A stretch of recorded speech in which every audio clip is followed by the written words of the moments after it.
Բարի ուշ երեկո։ Եթե դուք դիտում եք այս տեսանյութը ուշ գիշերով եւ դարձյալ չեք կարողանում քնել, հանգստացեք, դուք ճիշտ տեղում եք։ Ես բուժքույր Անահիտն եմ եւ հիմա մենք կսովորեցնենք ձեր ուղեղին, թե ինչպես խաբել ինքն իրեն եւ քնել ընդամենը մի քանի րոպեում։ Այս մեթոդը կոչվում է կոգնիտիվ վերադասավորում։ Հնչում է որպես հատուկ գործողություն եւ իրականում դա գրեթե այդպես է։ Ինչ է կոգնիտիվ վերադասավորումը։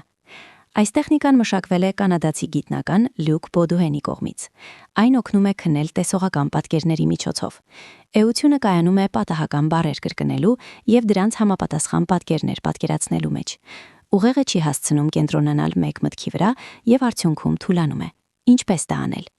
Երբ դուք պարկած եք եւ անընդհատ մտածում եք ինչպես անեմ, որ շուտ քնեմ, դուք ինքներդ ձեզ խանգարում եք։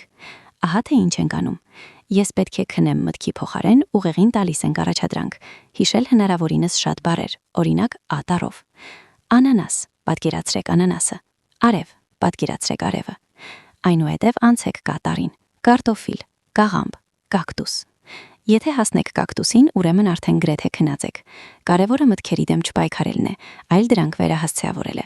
Դուք ուղեղին տալիս եք հանգիստ եւ ձանձրալի աշխատանք։ Սովորաբար 10-15 րոպե անց մարդիկ քնում են, որովհետեւ ուղեղը չի սիրում անիմաստ գործունեությամբ զբաղվել եւ պարզապես անջատում է մտքերի հոսքը։ Կարևոր է, մի փորձեք իմաստ փնտրել այս վարժության մեջ։ Ընտրեք առաջին իսկ բառը, որը կգա ձեր մտքին։ Եվս մի քանի հնարք այսօրվա համար։ Բեռնման էկրան։ Պատկերացրեք, որ ձեր աչքերի առաջ պտտվում է Բեռնման նշանը եւ դուք պարզապես սպասում եք։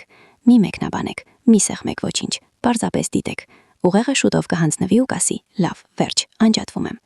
Մտածածին լեզվով փնփնցած։ Սա մի քիչ տարօրինակ է հնչում, բայց փորձեք։ Մտքում արտաբերեք հնչյուններ, որոնք ոչ մի իմաստ չունեն։ Ուղեղը չի հասկանում, թե ինչի մասին է խոսքը։ Դադարում է վերլուծել եւ քնում է։ Իսկ հիմա անջատեք լույսը։ Մի կողմ դրեք հեռախոսը եւ բաժանորդագրվեք ալիքին։ Թող ձեր քունը լինի ամուր եւ հանգիստ։ Բարի գիշեր։